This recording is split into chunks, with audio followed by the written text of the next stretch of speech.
It was a perfect Friday night for football tonight. And Maria Martin joins us now with all of the highlights as Team 1-1 starts right now. We're the North Gwinnett High School Bulldogs, and you're watching Team 1-1.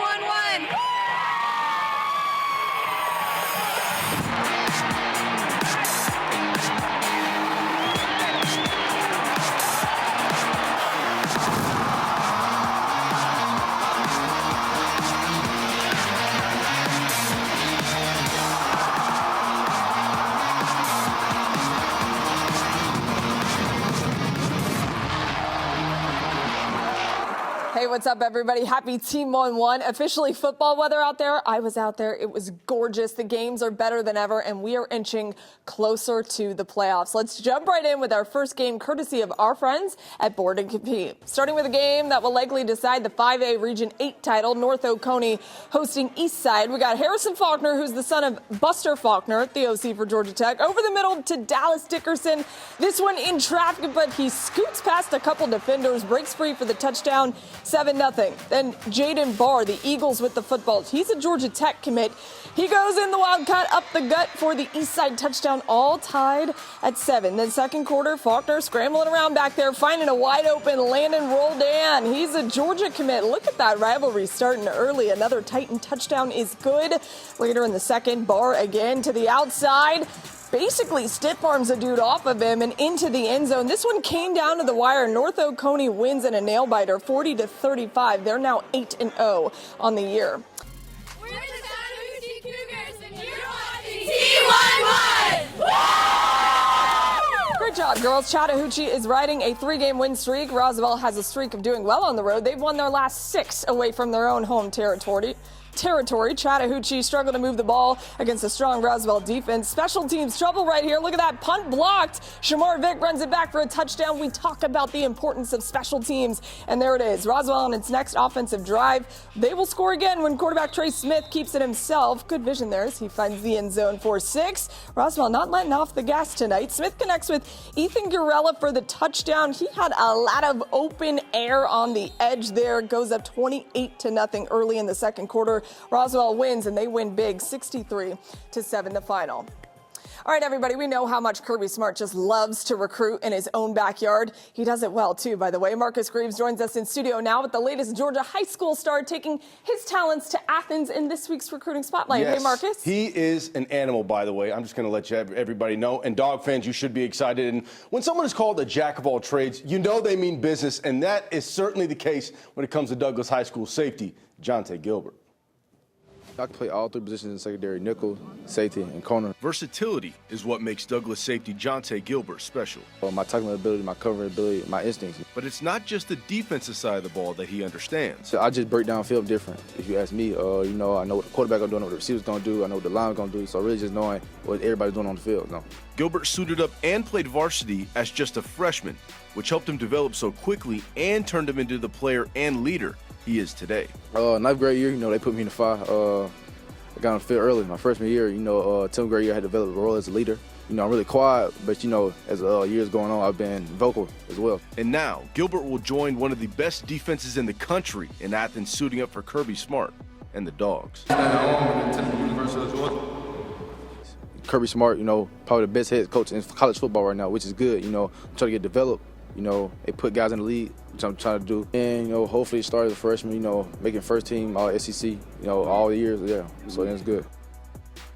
And making first team all SEC is not easy, but that's something he could definitely do. Gilbert in that Georgia program is going to be something special to look out for. And while he's been recruited as a safety, he will be playing corner full-time for Kirby. And the Dogs, Maria, he is a freak. I know Dog fans are excited to get him. Sprayberry hosting River Ridge for an important 5A Region 3 clash. The Knights are the only team that remain undefeated in region play. Pick it up with River Ridge leading 3-0. First play from scrimmage for Sprayberry. A big play, short pass. Mark Manfred and the Yellow Jackets. He's turning on the Jets, and nobody can catch him. 80 yards to the house. So there they go. They lead it 7-3. Then they add on their very next possession. Quarterback Jaden Duckett, who was running all over the place, sneaks in behind his offensive line. He's in there somewhere, but he's in for the score. Jackets up 14-3, but River Ridge would not go down quietly. 4th down play here. It's Ethan Spector to Thomas Thompson.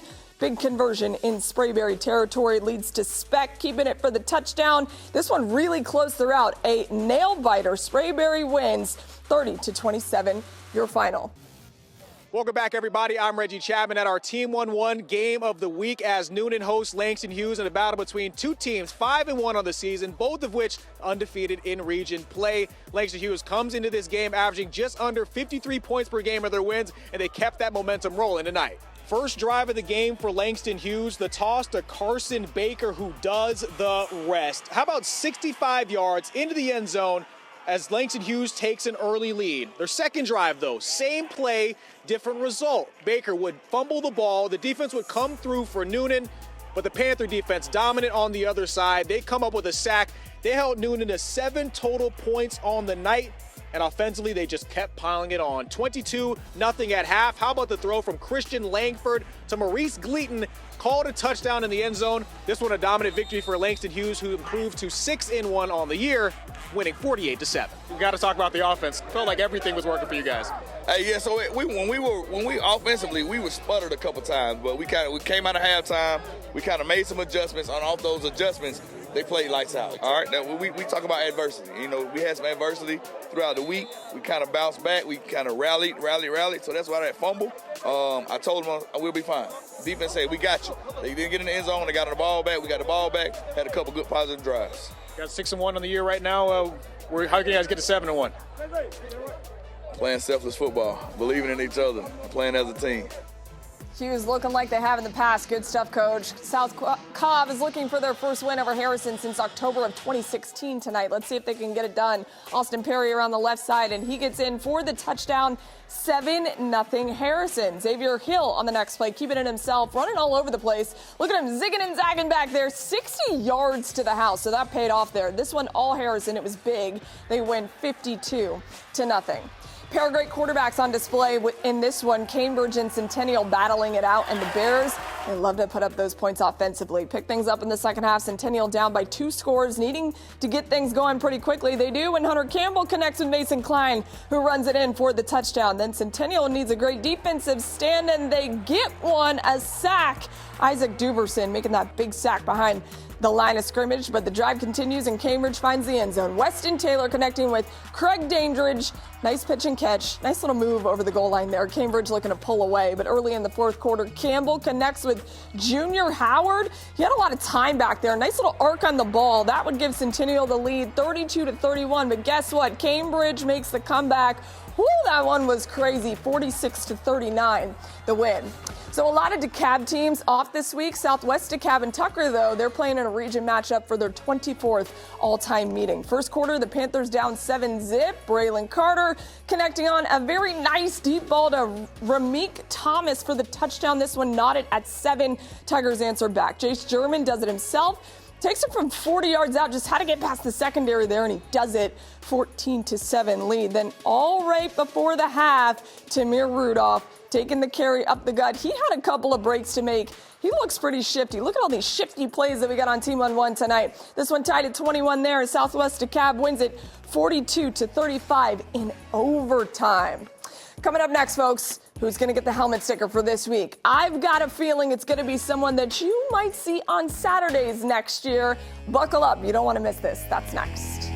You know, helmet stickers don't always have to go to the winning team, and although his team did not get the win tonight, a future Yellow Jacket very deserving of the helmet sticker this week. Eastside running back Jaden Barr was making moves on North Oconee. 5 rushing touchdowns from the Georgia Tech commit. He had every media member in attendance in awe on social media, some even saying he was the best player on the football field tonight. You know, he's supposed to play at DB at the next level, so go on, Jaden. Congratulations on the helmet sticker. Hopefully we will see you in a Yellow Jackets uniform next season. And hey, by the way, speaking of that, we got a big weekend of college football. Tech is on the road at North Carolina. Georgia hosts Mississippi State, and Georgia State hosts Old Dominion. Plus, don't forget, the Falcons visit the Panthers on Sunday. Could be their 3rd straight divisional win. So it's a lovely weekend of football. We had a great night of Team 1-1. Beautiful football weather out there. Have a lovely weekend, everybody. I will see you again on Saturday for all of college football.